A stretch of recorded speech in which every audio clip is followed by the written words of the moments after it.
I've just been watching Earthling Ed on YouTube, and I have to say I'm very impressed with the guy. What, I'm sure if you're a vegan, you don't need me to introduce him or promote him. Uh, he's a vegan street activist who goes out onto the streets and shows people footage of how their food and clothing is produced, and then he kind of just uses the Socratic method, asking them questions to uh, see whether they think what they're seeing on screen is justified by the food and clothing that people get out of it.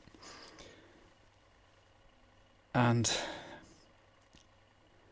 what impresses me most about him is not just that he's able to meet all the objections people come up with facts and logic, because he certainly knows his stuff, but also the fact that he is able to maintain his kindness and his patience with people, even when they're displaying traits and attitudes that are kind of hard to remain patient and kind towards, when people are kind of justifying cruelty and pretending, that they would happily kill their dog just to maintain a kind of internal consistency.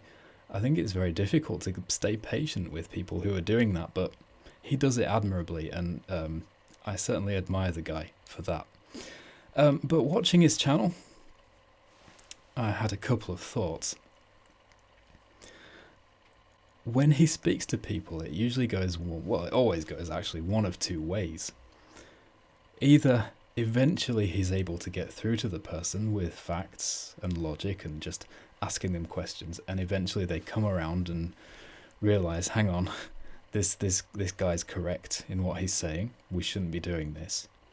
And those people thank him and they go away, and he gives them a card and tells them about the vegan challenge online and stuff like that, and it's all good. But for a lot of people that he speaks to, I've noticed there's no resolving the debate, no resolution to the argument. And I think the reason is that he's approaching his outreach from a position of believing that it's wrong to harm animals for pleasure, right? Which I happen to agree with. I think it's wrong to hurt animals if you don't have to. But a lot of the people he speaks to don't agree with that. They are of the position that humans are more important than animals. And I think that's a fair position to hold. You can't really argue with it logically. If someone believes humans are more important, there's no convincing them otherwise. You can't convince someone, no, animals are of equal importance to you. Is there a logical argument that could convince them of that? I don't think there is. So the point I really wanted to raise was, when there are people like this who are operating from this position of believing humans are more important than animals, and that animal rights are kind of down here, and their sense of pleasure and satisfying their taste buds is more important, you really need to meet them where they are and not where you are. And that's kind of where the point of this channel that I've just started comes in. I really want to draw attention to the fact that the animal product industry has human victims at the end of the chain. Whenever a slaughterhouse opens up, the rates of violent crime in that area go up quite drastically. The rates of sexual crimes, domestic abuse, child abuse, all these terrible things that we really don't want in our societies go up.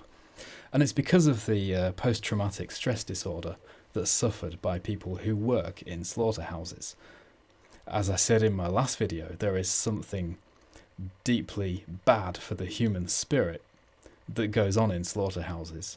And it's not just the cruelty to animals, which is obviously abhorrent and disgusting, but also the fact that this cruelty spills out into human society, and there are human victims. And I think that the people that Ed speaks to, who are operating from this position of believing in human supremacy over animals, I think perhaps an argument that this industry hurts humans, and if they actually care about humans, they damn well shouldn't be supporting it. I think that's an argument that could possibly get through to those kinds of people. I hope I've made this point clearly enough.